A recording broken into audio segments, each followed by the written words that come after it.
Welcome back, Ranchers, to the Lucky Die. Previously, Lafian heals an Eye of Grudge, Rhal requires rest, Squash advocates ending Látinn, and Zaltanna stares into the well. As the team leave the cave, they rush headfirst into danger to rescue Hestur from a large, armoured, worm-like creature. And returning back to the ranch to rest, they each make use of the well to check in on their enemies and their loved ones. Zaltanna confirmed her bad feeling, however, when they learn that Látinn has Damas imprisoned in a gem. Where did Thistle go? Will Kythea be okay? And what is Látinn doing with Damas? I guess we're about to find out. Welcome back to the Lucky Die.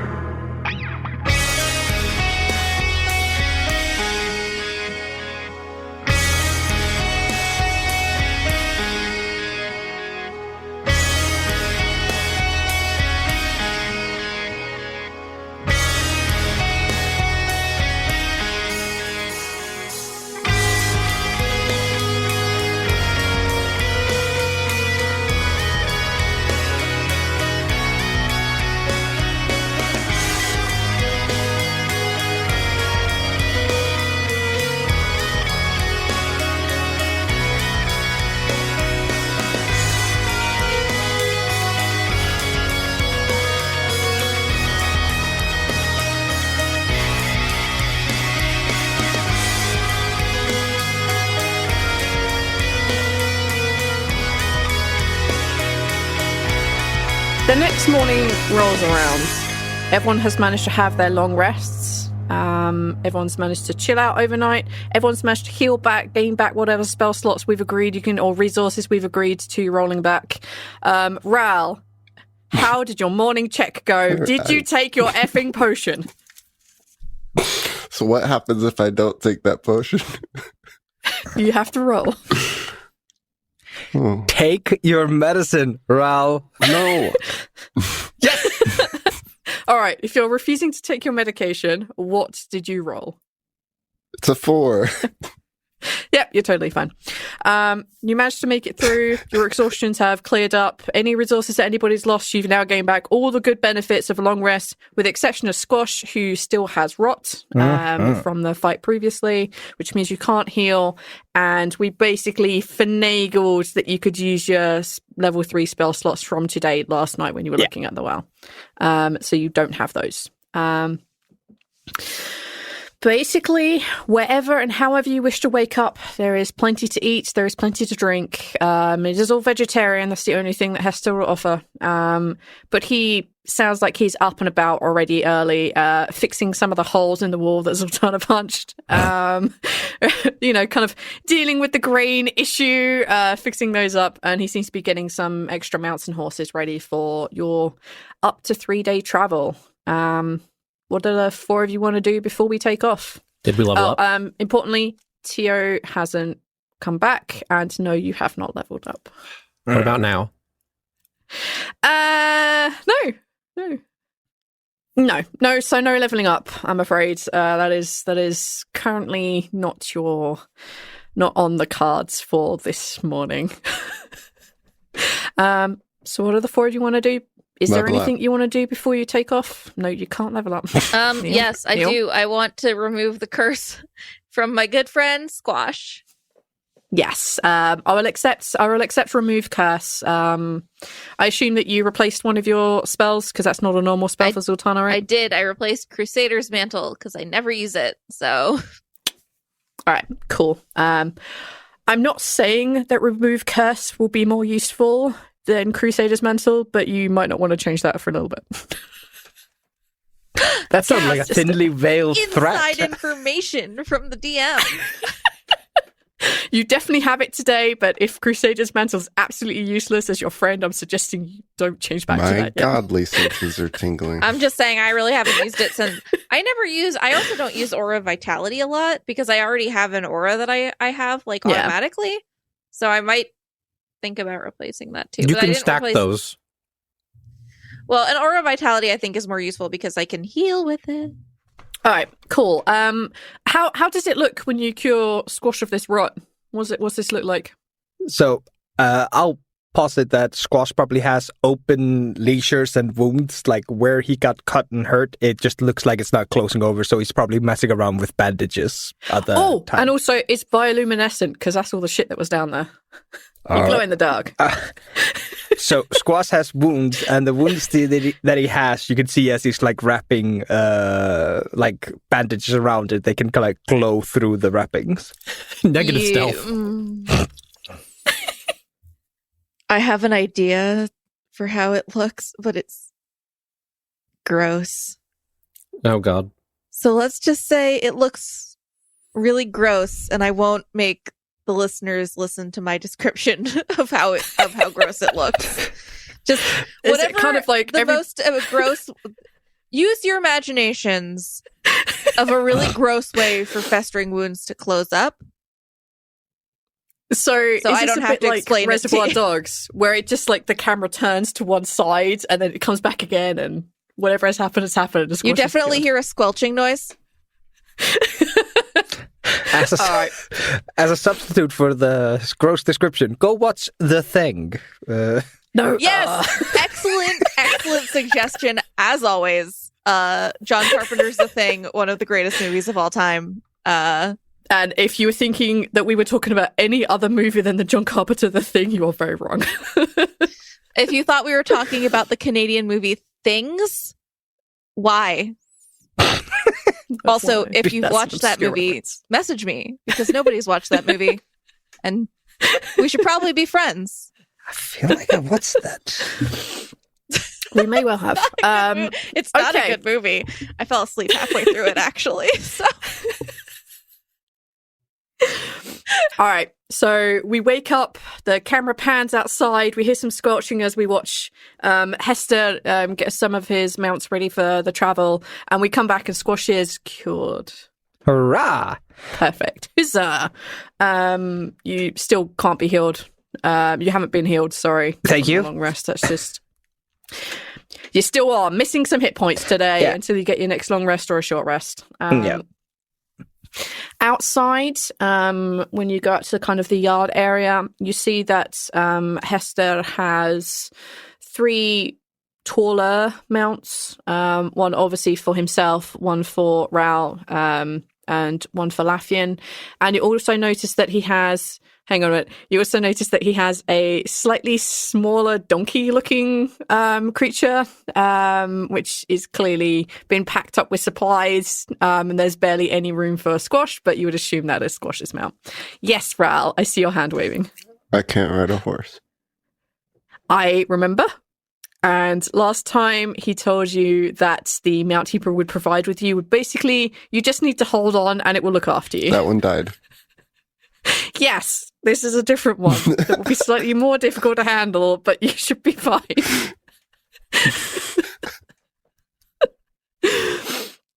I think he can do that thing. I don't know if this is real. I don't know if this is movie magic, but it's the reins thing. So he'll basically have your horse rein to his, like a training horse, so you can be behind him. I'm pretty sure that's a thing. Yeah, I think that's real. I don't think I'm making that up. But if I am making that up, it's magic, and that's how this works here. Each of you is basically given a mount, with the exception of Zaltanna, who has Electo, and he's not going to stand between a goddess and her goddess-given mount. So, is there anything else anyone wants to do before we take off? This may be the last proper rest point you're going to have before we go. Level up. Probably ask Hester if we can perhaps restock on rations of some sort, in case if you suddenly decide we need to track that again. You should be tracking that. I mean, yes, that thing that I've been tracking very well. Well, I I'm also down to definitely 5. know how many I have. I'm down to 5, so I would appreciate more. Because we're an inhospitable land, and I don't think Squash can pick out the poison mushrooms from the non-poison ones. I guess it would be cactus because you're kind of in a desert area. He gives you like roll 2d6 for me. Me? Yep. This determines how many extra rations everyone gets, with the exception of Squash. What? This guy. This guy. Amazing. 5. Okay, everyone with the exception of Squash gains 5 sets of rations. How many does Squash get? You get 2. Oh, okay. Hey, that worked. I was just going to give you whichever was the lowest number on the die. Jerk. Squasher is sitting there with a bowl. Please, sir, I want some more. And then has to do, you want some what? You want what now, Pa? No. More? No.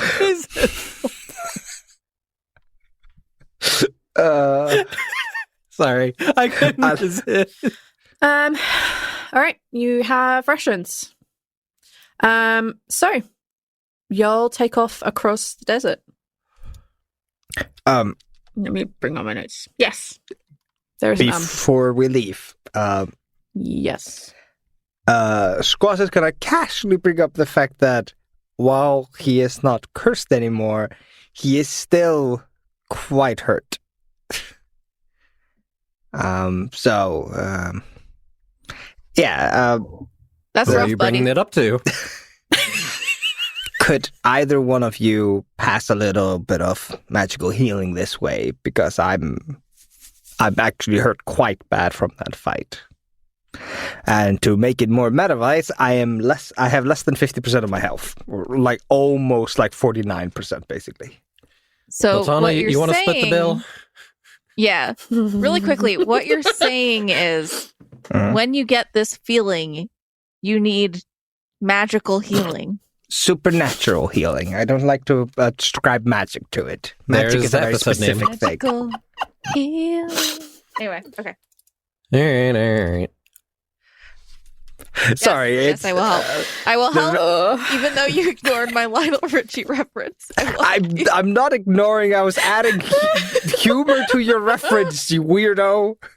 This isn't a Marvel movie. We can't just make random references and assume people are gonna laugh. We also have to be funny. No. Nah. If Joss Whedon can make references and assume people will think it's funny, so can I. Casey, you're not Joss Whedon. You need to let it go. Thank God. Thank God. I'm Thank sorry. God I'm not peeking Joss my Whedon. mic so bad. Anyway, sorry, I'm tired, so I'm in a silly, goofy mood. Yes, I will heal. I will do heal. Hold on. You get a pat on the shoulder All right. from Lafian and 32 HP restored. All right. Damn. I think I'm missing. Let me see. After I had 32, I am. Oh, of course. 30, 15, 32. 50, 60, 70, 80, 92. Oh shit. That's a lot. Is it? Yeah, I only have 100 health, so like. What the? How do I have more than you? Oh, Buddy, this con what? super low. How? Do you still need some heals? No, that was almost full up. I'm missing 23 health now. I give you. Wait, we had a long rest. Oh wait, that's right. You couldn't. He was I'll give you cursed, yeah. 23 health. Exactly. Thank you. From lay on hand. Wow. I'm gonna put my hands. All right, I might I'm gonna need put my to- hands on your shoulders, look you in the eye, and go, "Be healed." I am. Thank you. That's quite impressive, Zaltanna. I know I'm very impressive, All right. actually. I did more. Yes, you did, and we're all proud of you. Hester shakes his head, kind of clambers up onto his horse, and he leads the way. All right, Hester leads the way away from the ranch, deciding that this frivolity was far too much this early in the morning. And you each make your way in the direction that you saw Tio flying. He does warn you from the start that you need to be quiet. He also tells you that it will be maybe 3 days, even on horse, to get to where you're going. Warns you that it will be some time. Probably a couple of hours after traveling kind of very quietly in this kind of small little group close together, with Hester basically like training reins on Rhal's mount so Rhal doesn't have to do anything strenuous. at least currently. That would change if you're getting to combat, but right now you're good. Lafian, you hear a familiar voice in the back of your head. The sound is like someone's holding a record, so it's slowing down. You can tell there's some definite time distortion on that. And you hear Monarch, and he says, we managed to talk with Ama. She and the other Dragonborn are waiting to clear out one of Dachin's lairs. Lisbeth and I will join her when they get the signal to go. They're distracting. Someone is distracting Dachin, and that may be a day or two before that pans out. How are things where you are? Progressing at a pace. Horsing around. We already did the horsing around. That was a long time ago. We've managed to clear another trial. Now we're trying to recruit the army of Bellum. Nobody's dead. Yet. He's about to say, that's a good start, and it kind of slow-mos over the top and then stops when you said yet. That's good. Take a lot of care. Dying on a plane of after death. Elizabeth warns that this could be very rough. Is there anything we can do here while you're gone? Do you know how long you might be? It's a 3-day journey for us to get to this place that we're traveling to. I'm not sure quite what the time change would be for you. Beyond that, help-wise, just try to hold things down so that we don't have to worry so much. Is the Monarch conversation completely mental, or is it out loud? Yeah. Mental. Completely mental. All right. You'd probably see that Lafian looks like he's hardcore dissociating.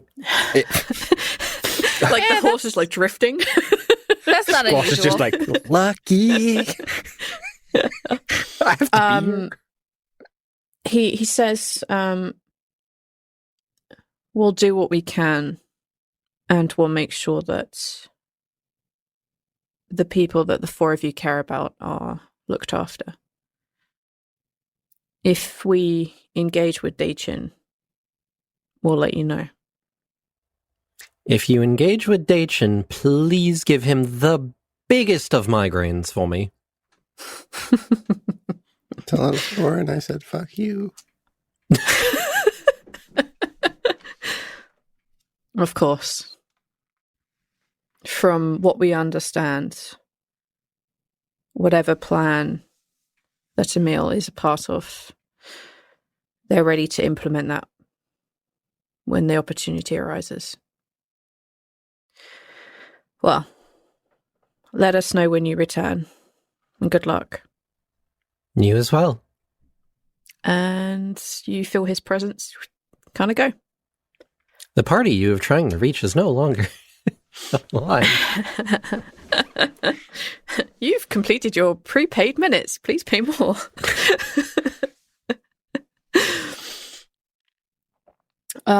Yeah, that's kind of the major thing that happens first thing in the morning. Okay. He'll convey that to the rest of the party just as a heads up, like, so, bit of good news at least.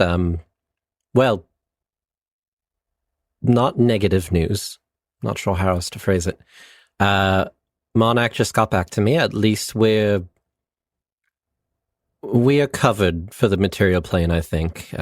Him and Liz are going to be assisting with Ama and all the Dragonborn. They're going to be giving Dachin a very nasty surprise. That's good. They'll make sure that the ones we care about are safe. Until we return, anyways. You guys sure that's a good idea? I mean, I know there's a lot of them, but dating is very dangerous. I was told that somebody is apparently distracting Dachin. I don't know what that entails. Monarch was very vague, but anybody Probably that's doing that has my respect. Probably has something to do with Shill from... Well, I'm gonna be quiet now in case there are ears everywhere. I'm just realizing how dumb I am. Let's hope it wasn't Damas. Because Damas isn't doing a good distracting job. Well, no, because Marnak knows that Damas is... Oh, yeah. Yeah, yeah. We're going to be fine. Whoever it is, it's not Damas. We'll go to the Vortex, we'll get all of our business here taken care of, and then from there we can take our next steps to make sure that this is not an ongoing issue. We've got this. We're fine. We're fine. We've made it this far.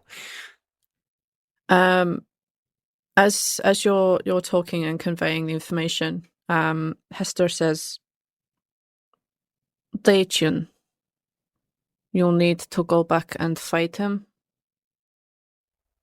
At some point, probably. Well, actually, it sounds like we might not. True. We might not need to. We do have other powerful friends, and Emil is just about ready with their plan, so...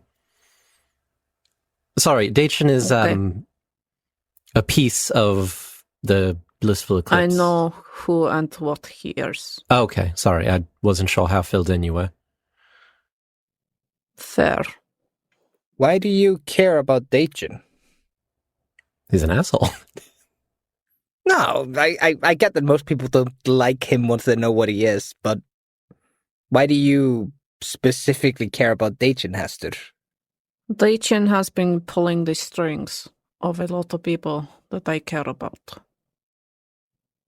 I might be dead, but his name appears too often to be coincidence.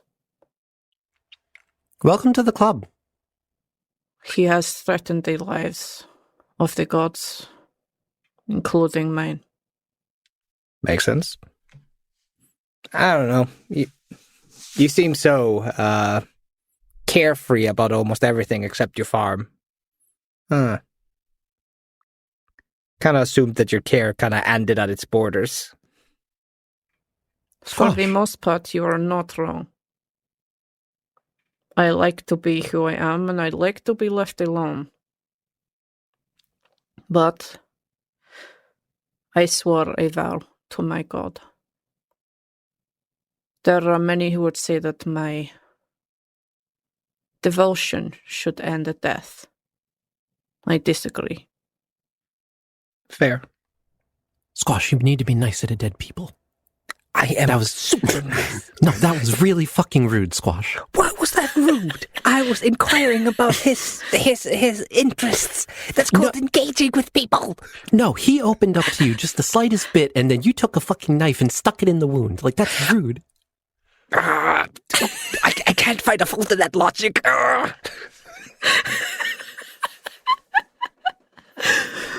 I thought I was being polite by engaging.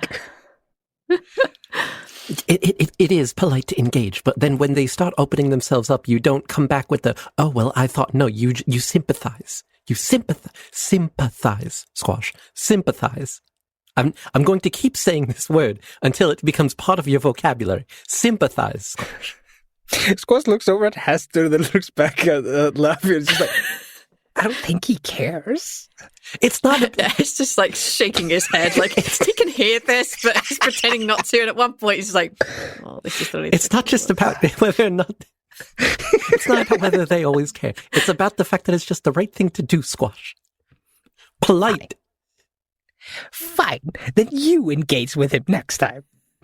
Hestur hasn't been very polite to Squash this whole trip because of the whole thing. So, I mean... No, Squash is riding a donkey filled mostly with spies. It is not a comfortable trip. Hestur should be glad I have left my thieving ways behind, or else that donkey would be 5 times lighter by this point. Squash, where are all the supplies? Squash, why is there something weirdly hard in your shirt again?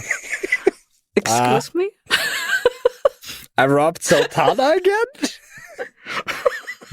That would be the worst thing you could do. You what?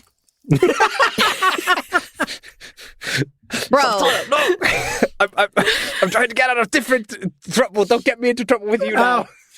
Oh, don't make me laugh so hard. I wasn't paying attention to what was happening as Zaltanna because I was. I was, but Zaltanna wasn't. We're fourth wall joking around. Yeah. You may be fourth wall joking, but Hester is ridden somewhat ahead of you guys, and Rhal's just like being pulled along as he goes. No, he's kidnapping a monk. Stop him.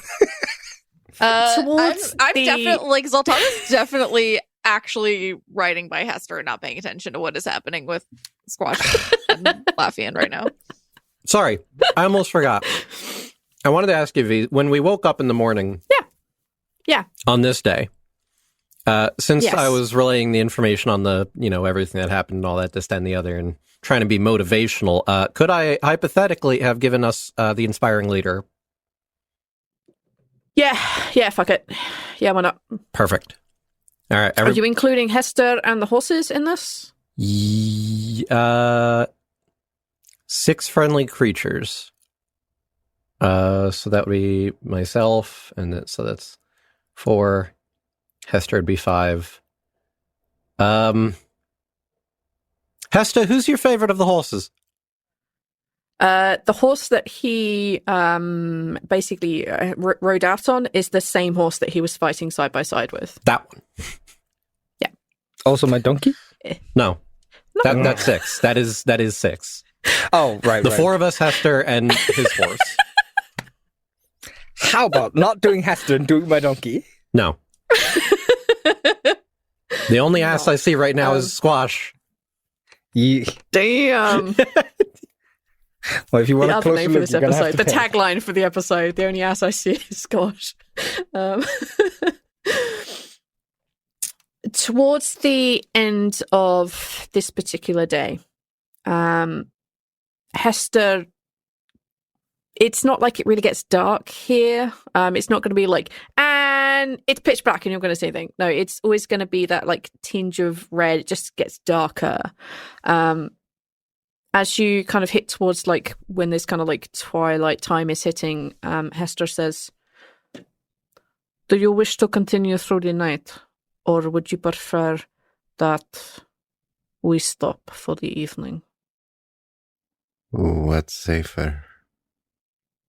It would. There are dangers to traveling in what you would think of as night. But I am also aware that this battle you are facing, you should probably be there.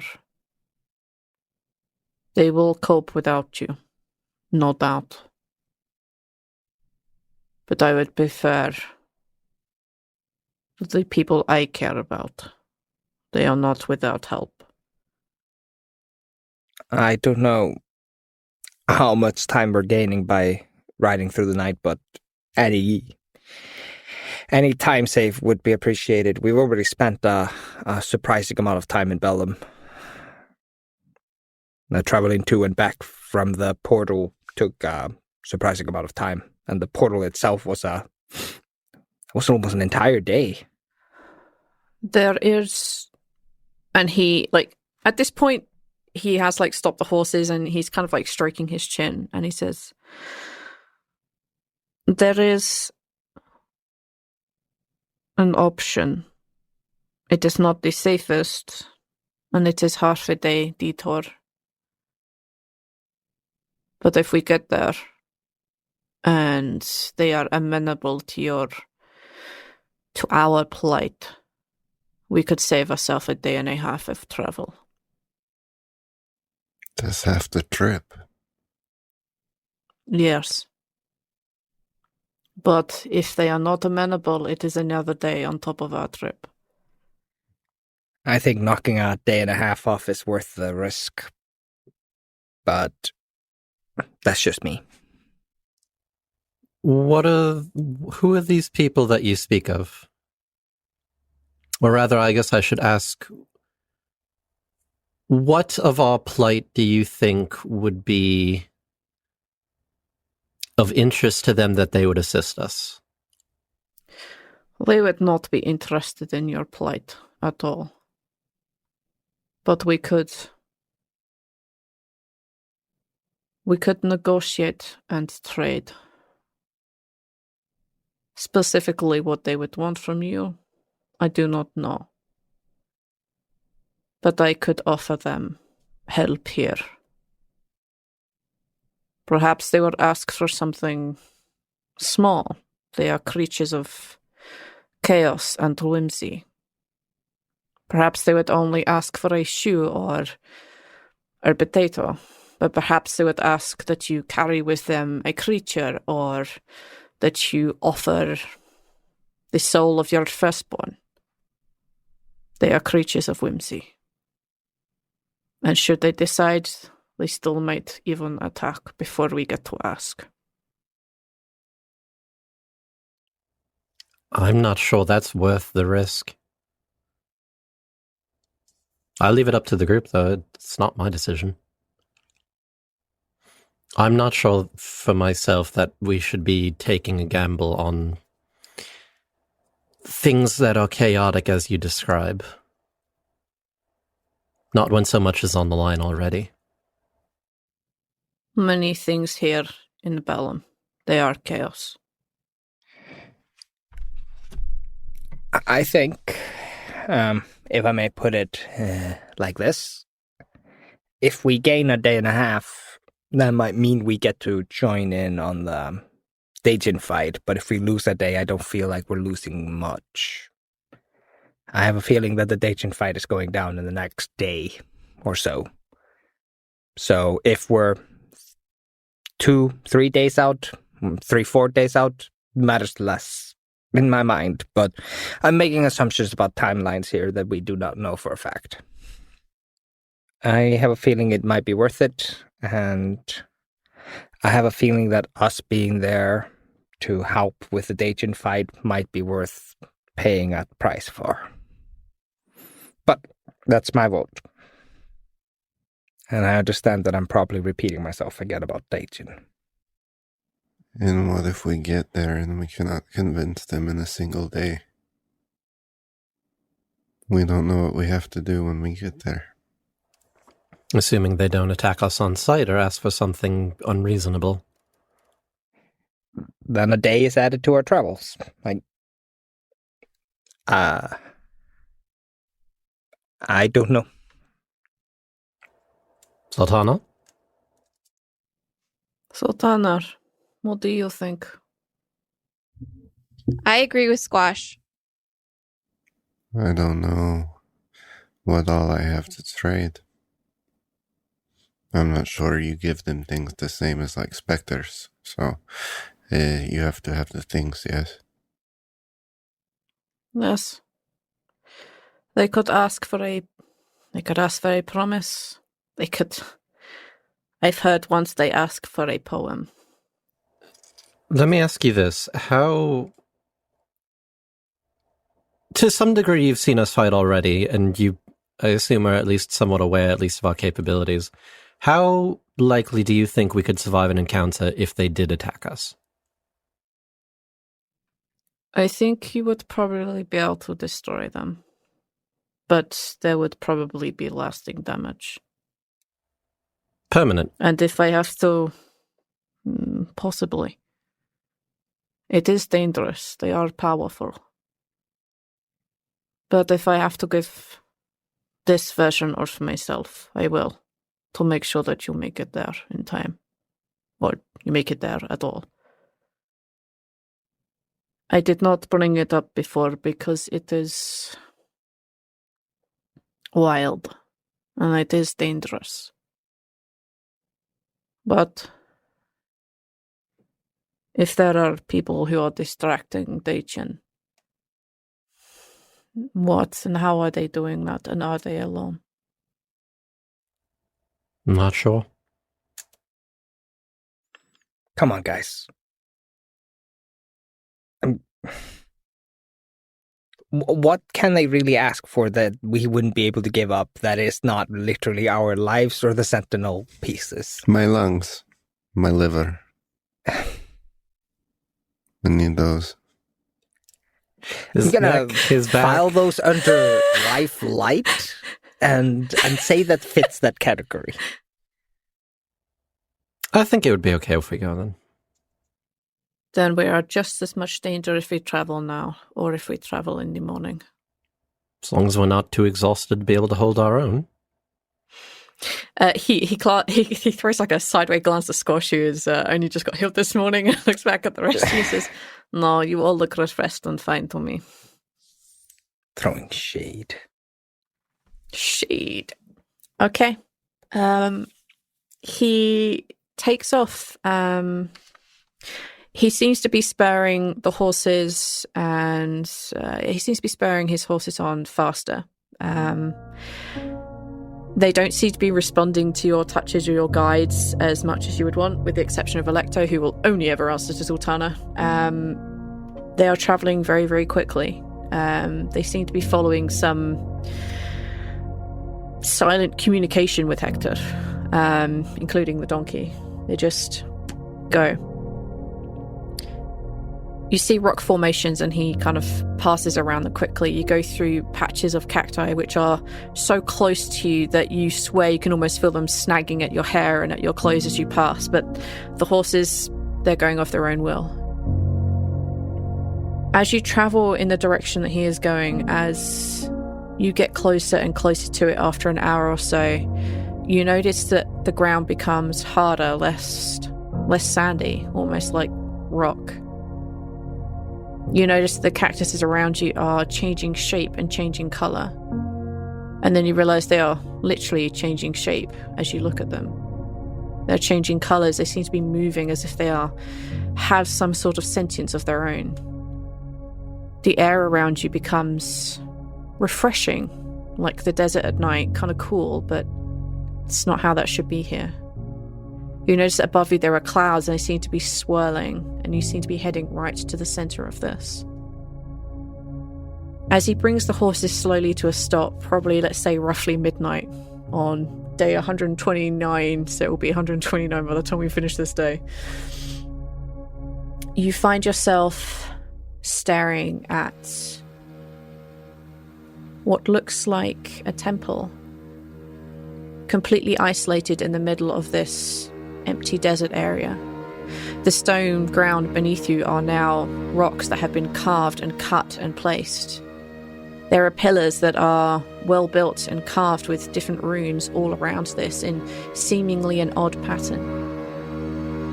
For those of you who are sharp-eyed or sharp of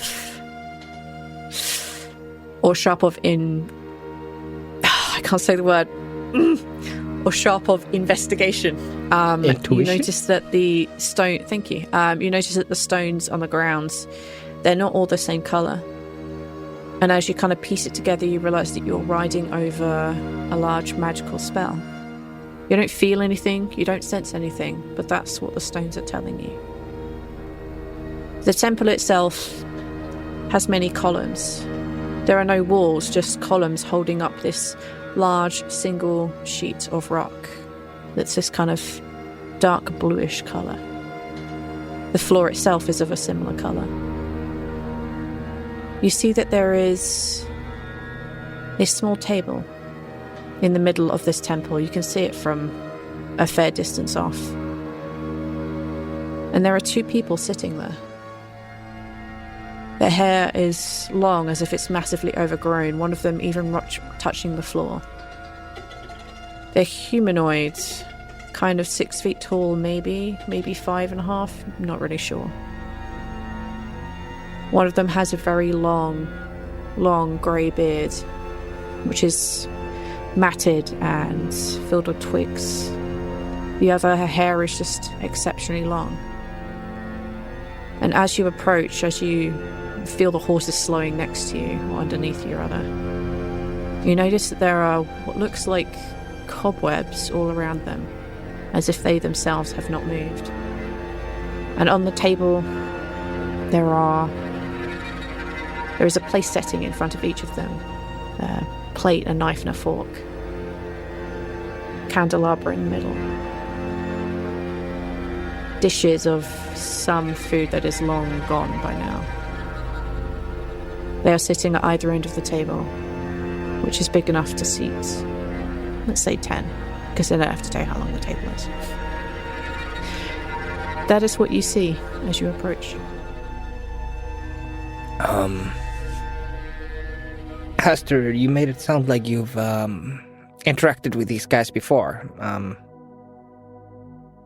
Have you? You see him kind of like roll his eye and then look over in your direction, and he says, "It has been a very long time. I came here when I first arrived. Hope that they could get me somewhere not here." Is there, how do you say this? Is there a way we do this, or do we just need to approach and whatever they do, they do? I would not say that there is a right way to approach them. There's definitely a wrong way. What would that be? He looks at your crossbow, just half smiles. Squash is going to store any visible weapons into his backpack. I will happily take it as an action to get them out, to put them this much out of the way. Yeah, that seems fair. It's going to be that scene in Pirates of the Caribbean, fucking pulling weapons out everywhere, dropping that shit on the counter. There's so many knives in my coat. I even have my old cloak back, my wandering cloak. There's so many knives in that one. There are shit. Squash just like pulls out a kunai, is like -1 daggers. Don't know where I got that from. I don't know where I got half of this stuff from.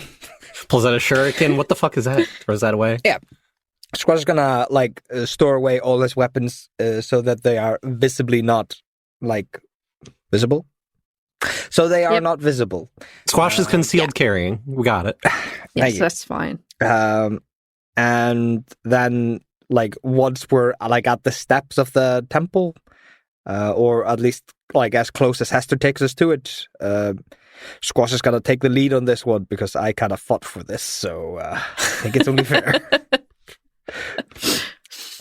Though Squash will definitely give Lafian a meaningful glance of hey, if I fuck up, you're here to help me, right? He mouths the word sympathy at you. Aww. Okay. It's a good one. He winks at you. A good one. Yeah. You can approach the temple. As soon as you place a first foot upon the first step up to this open temple, the two beings turn their head, and there's almost an audible crunch as they turn. You can see all these kind of spider webs just falling off of them. You see these small creatures way bigger than a spider should be just scurrying off and away in a different direction. They just turn to look at you, and they both have bright blue, flaming blue eyes. Literally fires in their eye sockets, or Yep. Oh, Yep. My favorite. They're not like when Demi's body fires over, you still see the eye and the iris and all that shit. No. This is just fire. This is fire in the socket. It's still blink. I don't want to make them that creepy. I was picturing straight up just skulls. No. They their faces are quite drawn, and they're very old, and they have a very leather beaten look to their skin. They're not fragile in any sense. They're just old. Yeah. Squash is gonna just do a little greetings. I hope I'm not imposing. Please take a seat. The one with the long beard just gestures to the kind of the empty places at this table. Squash is gonna sit his ass down. I guess the real question here is the rest of the team waiting on the outside of the temple, or are you guys joining me? No, I'm joining. I'm not leaving you alone for that shit. Thank you. Yeah, same. I'm very scared. I don't want to be in here alone. We're not doing this individually. Okay. Are you crazy? No. Rhal runs up one of the pillars and is just like clinging to the ceiling. Rhal's been in there for like 10 minutes. With the spiders, like, I'm not going down passed there. out in there. Hester also joins you. The horses and the donkey wait outside. Okay. Welcome to our table. We appreciate you Thank having us. Rhal waves. Let me find the patron list because no doubt somebody should ask. I was thinking the next move is names. Yeah. It's so annoying. There's like an old comic I used to read which had 4 main characters, and the name of the comic is so cute in Icelandic, but I don't know what it's called in English. And every time I want to introduce the 4 of us, I want to say in fjögur fræknu, but it doesn't make any sense. But I so want to do it because I don't know. You want to say what now? It's basically the name of the team or the comic was something like the 4 clever ones, basically. I think. Okay. And I just, every time, because I always find it a little bit awkward to go, I'm Squash, that's Lafian, that's Rhal, that's Zaltanna. I always find it awkward because we're introducing ourselves to the audience for the 500,000th time.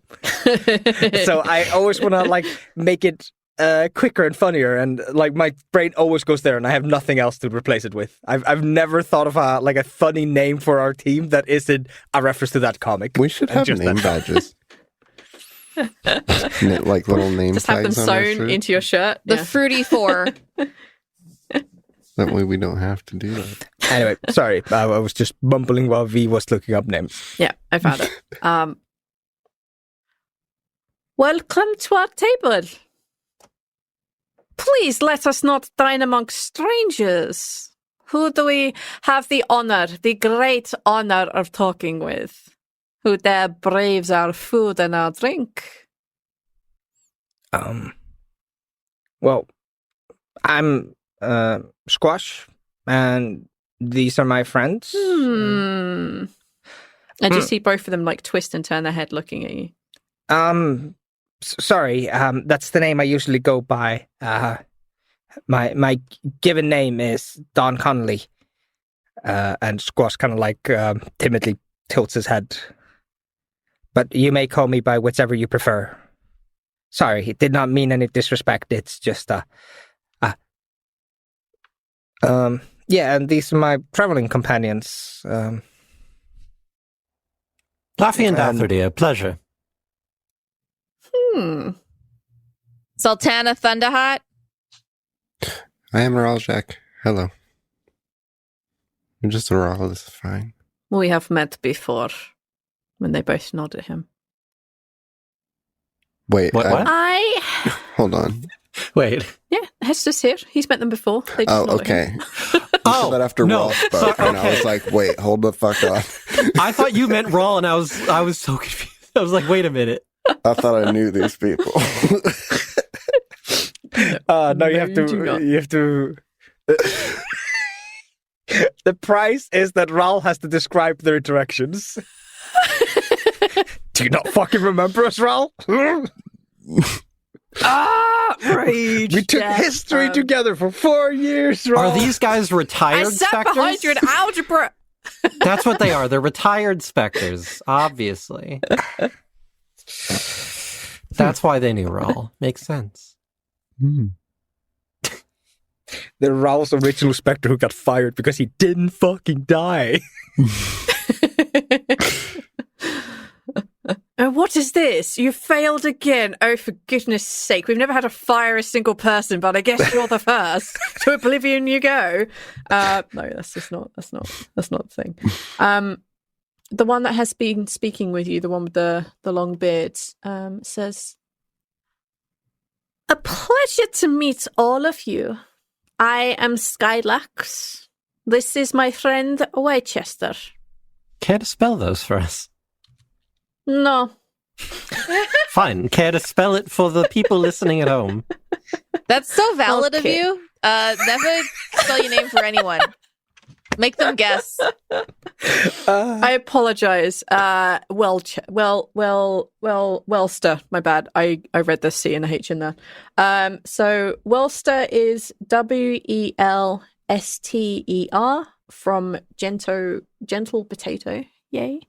And the other one is Skylax. Scylax, and that comes from gentle chap. What did you say? So we have Skylax and what? Wellster. Velster. So we have Hestur and Velster. Yes. Wellster with Stir. an ER, not an Okay, sorry. Velster. I didn't hear a difference in anything you just said. If you think I'm going to remember any of those names. Well, I'm trying to.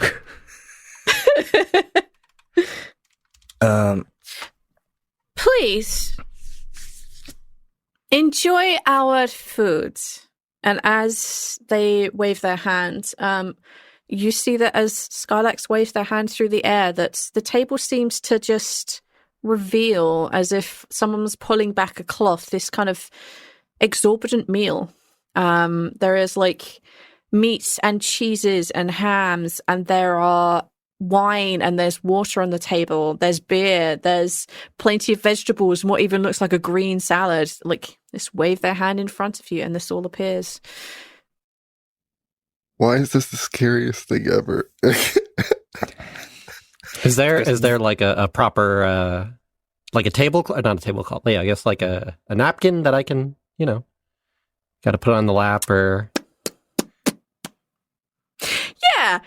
Let's just do this whole hog of making Rhal terrified. So wait, are the rotting things still on the table? On their plates, yes, but not in front of you. Okay. So there's like a small debris of like crumbs and mold and shit on theirs. But in front of the five of you, a luxurious meal is laid. You can see that there are knives and forks of many different types appearing on the table. You can see there's like the little like small table that you have next to small plate next to your bigger plate, what appears for like the breads and whatever it is you have. There's like the napkin that's been folded into a swan sitting on top of your plates. Yeah. And there's that's what 10 sets of cutleries going from the outer edge to the inner edge of the plate. As is proper. And Rhal is staring at Hestur with like huge eyes, like, His eye kind of, as he looks like very like composed, and as he looks back at you and you look kind of worried about him, like you see his eye just go a little bit wide. And then he's like a tiny shrug of his shoulders and then reverts back into unreadable. Yeah, they said go to Soviet, basically. Like, yeah. Okay. Go ahead and eat. Yeah. Squash is gonna quickly grab whatever looks the most, like, flamboyant, most, like, eye-catching. Probably the green salad. Yeah. In all this kind of, like, dark stone that's all around you, the green salad is, like, the brightest thing around. There aren't any desserts. It's just all main course, sorry.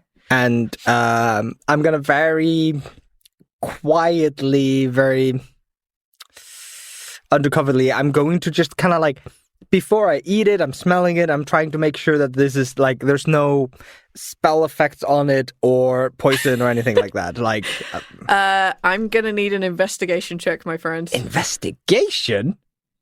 Yep. All right. This is not people food. They made this. They pulled this out of thin air. Everything they own is rotting. This is not real. You were mad for putting this near your face. I rolled a 23 on an investigation. They don't know we're alive, maybe. The food is very real.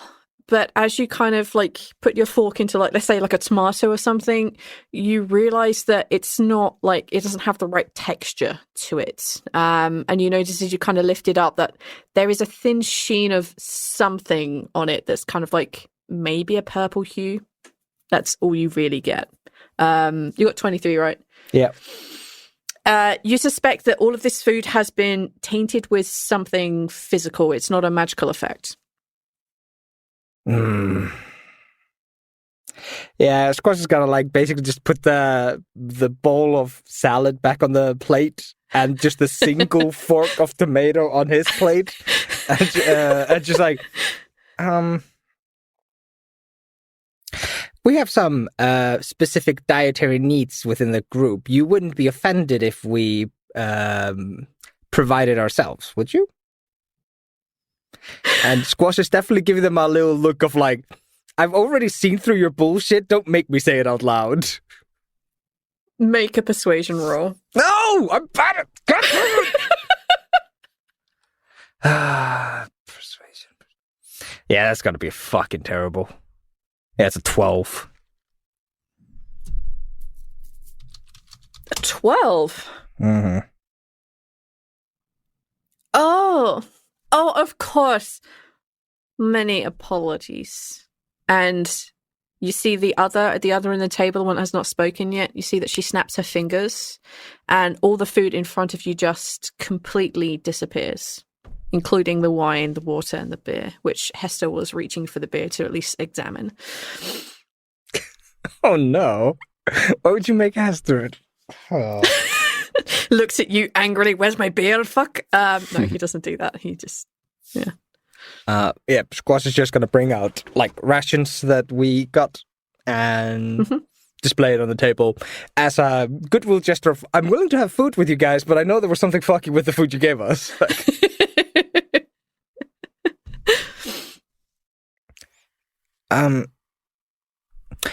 So, why do you come to the Látinn? What favors do you ask of us? Well, we're traveling and we're in a bit of a hurry. So we were told that there were powerful people here who may be able to assist us with our travels, for a price, of course. My love, do we look like purveyors of horses? I think that would be Hester's job, wouldn't it? And you just see him, like, kind of lift his shoulders and gesture to the animals behind. He says, I have already provided them with as much assistance as I can. We would not be here if we were not in need of additional help. What if you were to be using us for such a mundane task? What do you have to offer? Where do you wish to go? How quickly do you wish to get there? Because we can animate your body to just keep walking, no rest required. No, we need our bodies. We need the speed to be time to be quick, and we need our bodies to be whole, or as whole as they can be. So, any such measures would be most unkind. Yeah, I think that's a good phrasing. To put it straightforward, we need to be getting to the Vortex with as much haste as possible. Oh, that is exceptionally easy. And you see the woman who has yet to speak. She just pulls out from her kind of like within her robes this kind of very old potion that is like covered in scratches and is very difficult to see through. You can see that it is magically inclined and there is something whirring within the substance within.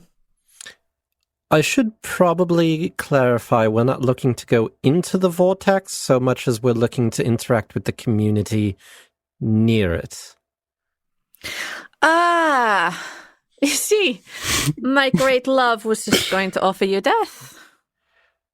This is why I tried to clarify myself. Apologies for the the mismeasured words. I kind of need to be made aware of all these things, but I understand. You are not of this place. How much do you wish to know? How much can I clarify? I take it that you are all alive, with the exception of Hester, of course. That is correct. Yes. We're here on a very important mission, if that matters to you at all. It does not. You see him like lean forward and he looks each of you in the eyes and he says, Not only are you not dead, you have never died. Huh. Yeah, I suppose we really haven't. I mean, we've had a few brushes very close, but... I got sent to Cicero and placed in the same place that the dead get placed, if that counts. You Still alive, of course. You fell for a trap. That's a bit different. The traps basically sent me alive to death. Like, I don't know how to describe it differently. It killed me, but didn't actually reduce my body to a crumble. The irony of the... Please, I'm sure that the DM did not mean to kill you. You were simply put in bed. Cicero, it's not the same. Suspended for future encounters. I Exactly. put on ice until needed further. Correct. Yes. I just iced you. It's fine. No, we have friends who have passed away and actually been brought back, some of them. By most standards, that is not okay. But alas, it is not pertinent to your particular line of inquiry, is it? Right. To the Vortex you wish to go without dying. Correct. If you have some means of teleportation near to, or perhaps just making it so we can get there faster without... Please, the great love of my life could send you there in a simple heartbeat if you wished. I was under the impression that hearts do not beat here except for the living. Her heart can beat if she so wished. She feels my heart next to her, and I feel her next to mine.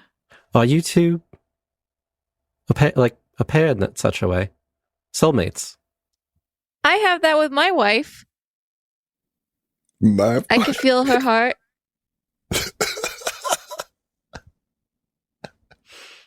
Then you understand the love that exists between her and I. Not your wife, my wife.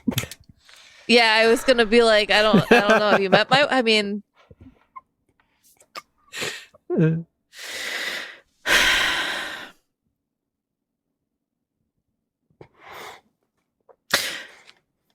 I tell you what.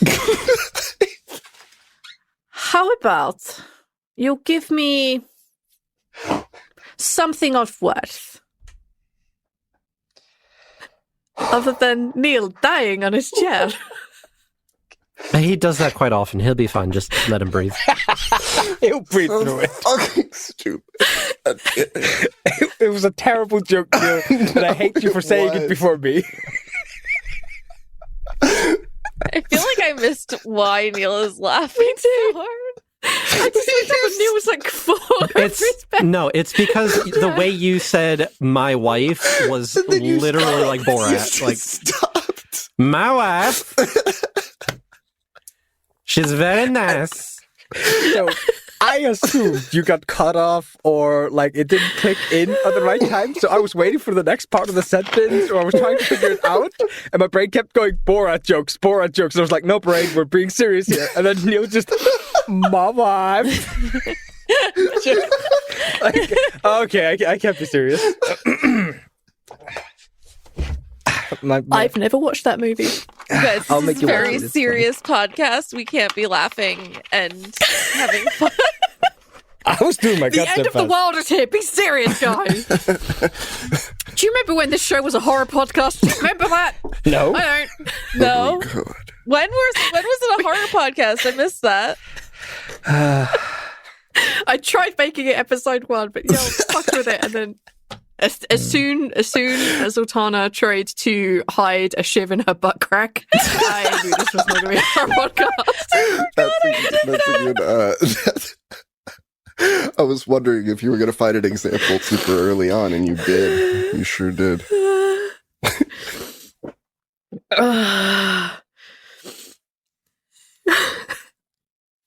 He throws his arms kind of wide and he says, I tell you what, give me something of value that each of you has.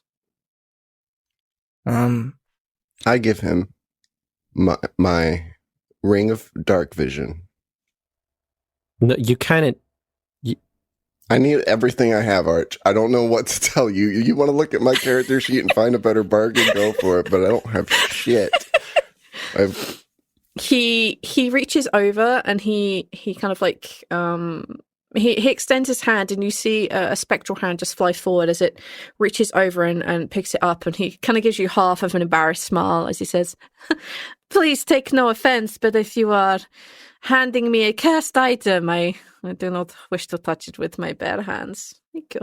And you see him like usher his hand back towards him, and he turns over this ring of dark vision. As far as I remember, Neil, this isn't cursed, right? No. The as far eyeball as I remember, that I have that this I is gave just your to Ama. bog standard ring of dark vision, right? Yes, the eyeball that you gave me is that was cursed. That's It cursed, still is, but yeah. I think Ama has that. Rhal gave it to Ama. Yes, you gave her like, "Oh, hey, honey, here's an eye," and she was like, "Gross." Well,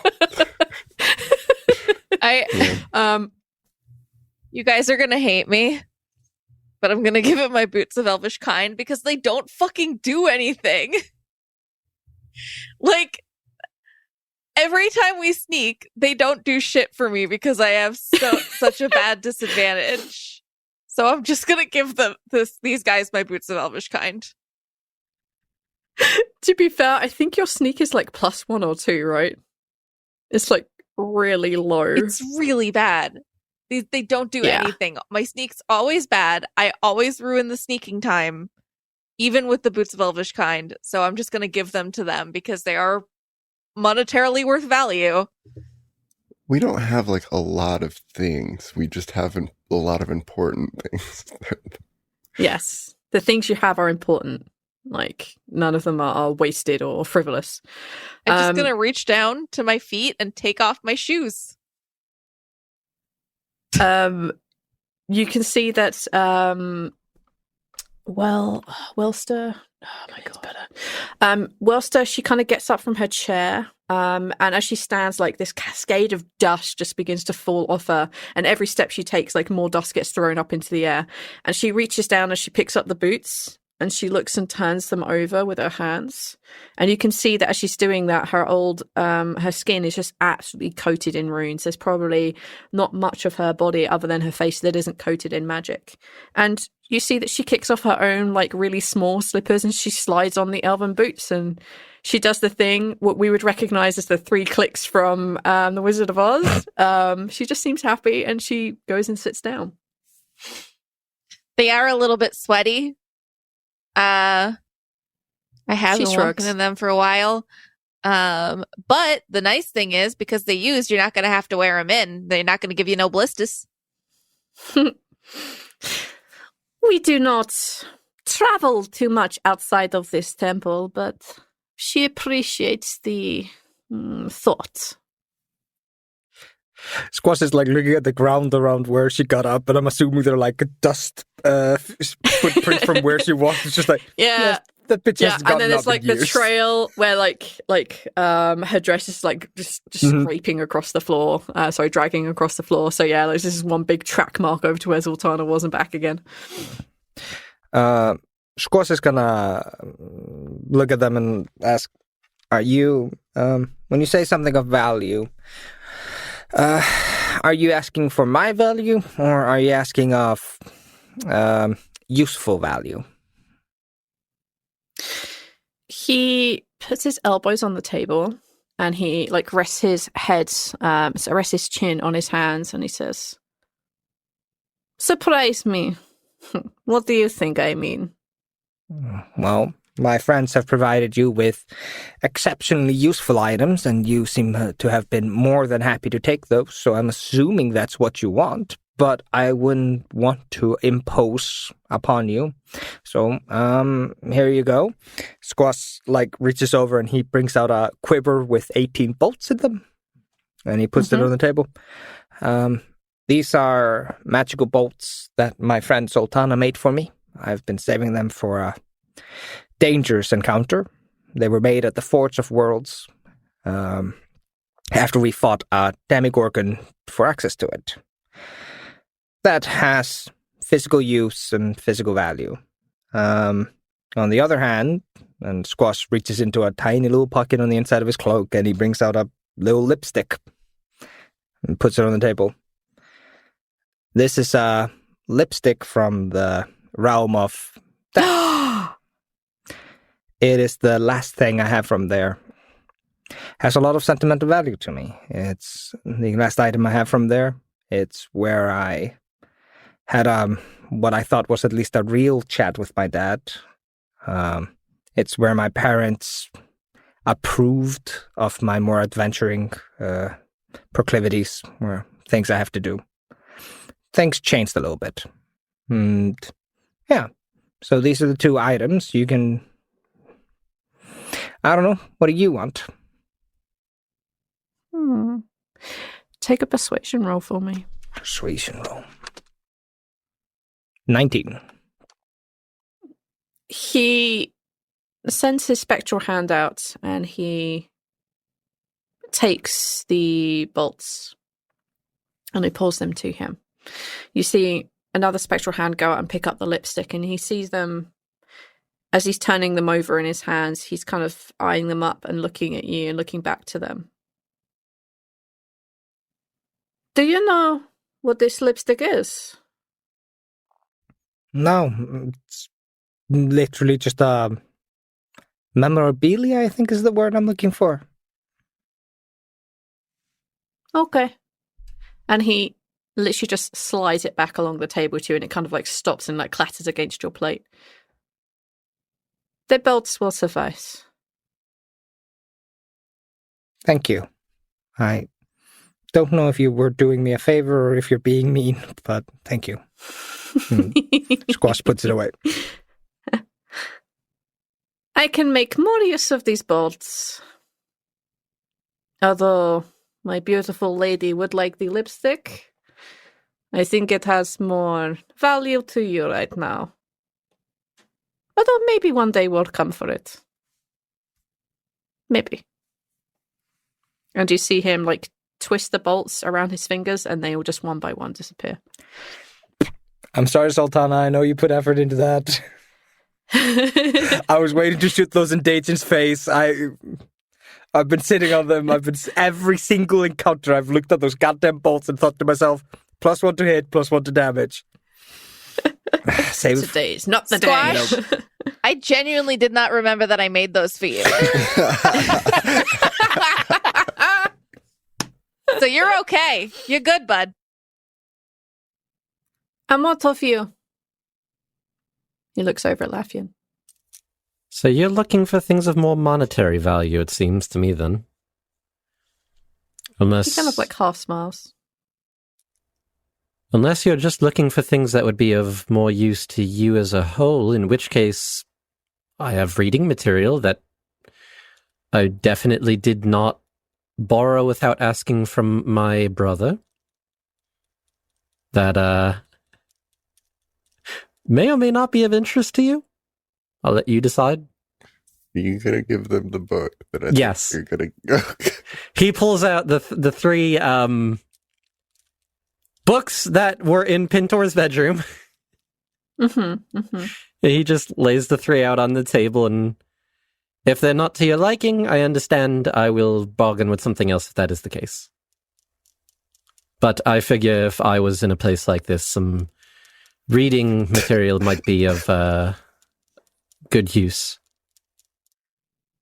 Alas, my good lady has read most of these already. Another person of good taste, I see. Yes.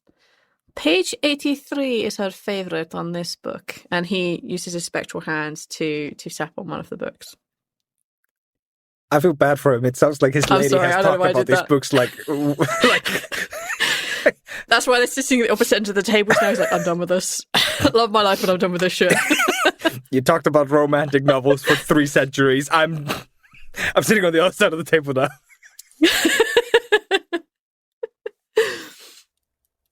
All right, then. Well, in that case, then, I'll put them away and... Let's see. I've got some fine elvish wine. I've got a magical dagger. Either of those two pique your interest? He'll pull both out and put them on the table. Tell me about this dagger.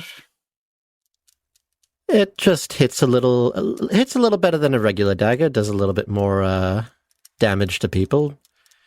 If I recall correctly, we actually acquired it on our journeys a very long time ago, back near the start, actually. I've been holding on to this one for a very long time. Why? Lafian actually kind of looks a little awkward for a moment, and it's one among a few other things that I've been holding on to, just memories of the journeys that we've had together. Our adventure as a group is very likely coming to an end soon. For good or for ill, I know not, but I like having these little things that I can one day, hopefully in the future, just be able to look on and remember. I've got a little clover trinket. I've got a monocle. There's a lot of things. Monocle, you stole that. It was a good memory. That was a very good episode. That was very funny. Yeah, roll a persuasion check for me. Sure. 25. Oh, wait. No, I have my focus thing. Oh, God, that got boosted. It's more than what I'd ever roll against. That's fine. He sends his spectral hand kind of like walking across the table and it pulls the dagger back towards him. And he just takes it deftly in one hand, spins his wrist, and it completely disappears. He says, that should seem sufficient. Very well. If you would like one of the bottles of wine for yourself, though, please, I've got plenty. Mona, we have our own sustenance here. But thank you for the offer. Generosity given is generosity earned. Hestur reaches into a side bag and he pulls out this really old, faded scrap of cloth. And he puts it on the table in front of the Látinn. And he says, this has a fair amount of protection on it. It moves in the way of arrows and bolts, be they magical or otherwise. It was made for me many years ago by somebody I cared a great deal about when I first lost my eye. I wish to travel with them, and I will offer whatever services you need to make sure my horses, they stay alive and protected in your temple. Whatever you ask for when we return, it will be yours to have. You see Skylax reach out and pick up the cloth, and again, very quickly it wraps around his wrist and then disappears. The lady stands up. She steps upon her chair and then stands upon the table.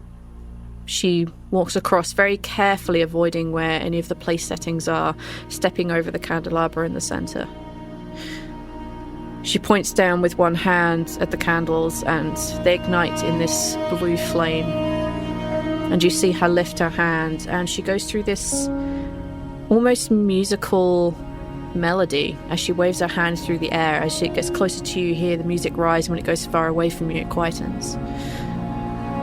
And you see what forms in front of her on the tabletop itself is what looks like this dark edges of cracked wood. And in the very center, you see this swirling mist of green and blue. We cannot help you come back. Our powers do not reach that far. But this will get you to just outside the portal, the Vortex. And we shall keep your horses safe for now. But hurry back, Hestur. My patience with you has grown thin. What do you guys want to do? Is this like a standing whooshy thing or like a on the table whooshy thing? It's on the table. She's basically floating above whatever shenanigans she has cast on this table. So we have to jump into the... Mm-hmm. Okay.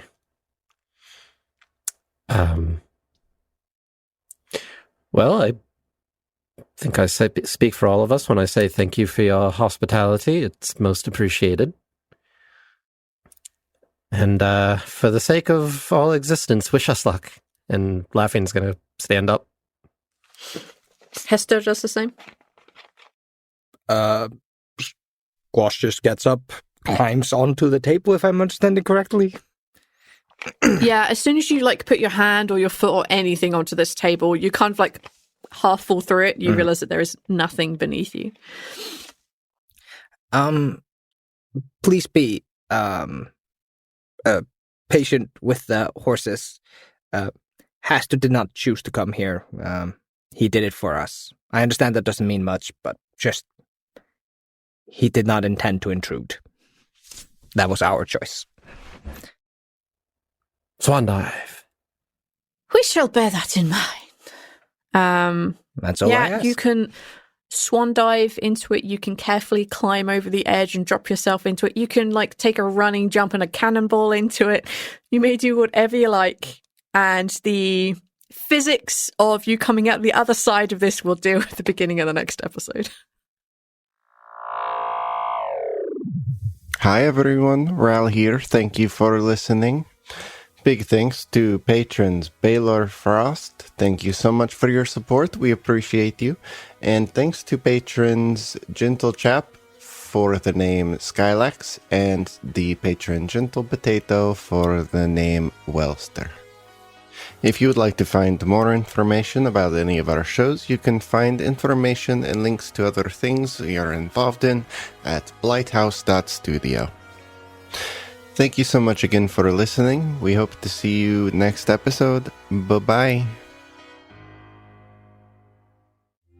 Need a new campaign idea for your tabletop role-playing game? Looking to improve your GMing skills or become a better player? Curious about exploring the origins of your favorite races, classes, and creatures? Then check out the Maniculum podcast, where we show you how to use medieval history to your advantage. We're your hosts, Mac and Zoe, a professional medievalist and a AAA game developer, and together we use modern game design techniques to uncover the origins of your favorite tropes and adventures from medieval manuscripts. In each episode, we explore a new medieval manuscript, its connections to modern TTRPGs, and teach you how to adapt these tales into compelling campaigns and amazing adventures. Whether you're looking to recreate the noble Arthurian tales or incorporate weird and wacky medieval monsters into your campaign, the Maniculum podcast has you covered. Listen to our fortnightly podcast for free on iTunes, Spotify, or your